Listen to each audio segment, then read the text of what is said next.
la CFTC, bien évidemment, la lutte contre l'illettrisme est un des points importants parce que c'est le démarrage du reste. Si on n'a pas la capacité de pouvoir effectivement lire et comprendre ce qu'on dit au niveau du français ou autre, bien évidemment on ne peut pas suivre une formation.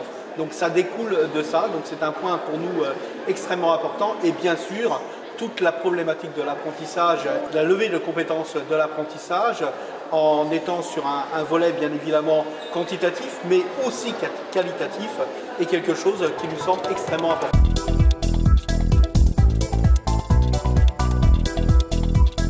On voit bien qu'en mettant un reste à charge, on coupe la possibilité d'accéder à ce qui était le cœur même du CPF. La CFTC, bien évidemment, en est opposée. Pour autant, il faut réguler.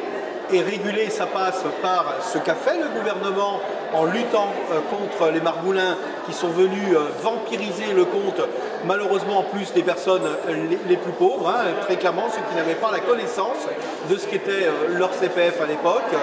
Et la Caisse des dépôts et consignations aujourd'hui à l'UHFP nous disait très clairement que le système du CPF était à l'équilibre, il n'était pas inflationniste et qu'en plus on avait effectivement une régulation qui commence à poindre.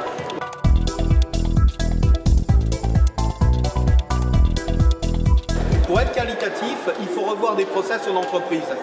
Il faut revoir l'accueil des apprentis. C'est un gros problème. Le tutorat doit être un tutorat qualifiant et pourquoi pas même certifiant pour celui qui le fait, pour le tuteur qui est.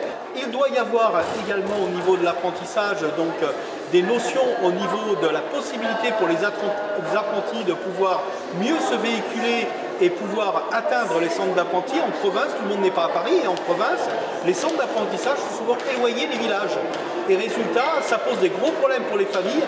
Et le troisième point, c'est qu'un apprenti il a un contrat de travail. Il est donc salarié d'une entreprise, même s'il est en alternance, il est salarié d'une entreprise. Et il n'est absolument pas normal de voir les niveaux de rémunération qui sont donnés aux apprentis aujourd'hui, qui pourtant dégagent très rapidement dans leur apprentissage des niveaux de rentabilité pour les entreprises, et les petites entreprises d'ailleurs. Et puis enfin, il faudra qu'il y ait des conventions qui soient passées entre les pays membres pour que les apprentis de chaque pays puissent pouvoir effectivement accéder à des formations plus longues, allant jusqu'à 1 an, pour permettre effectivement à ces jeunes apprentis internationaux d'être dans des bonnes conditions, avec des bons contrats de travail, avec des protections sociales qui soient bien mises en place et avec une rémunération qui correspond à celle de ce pays.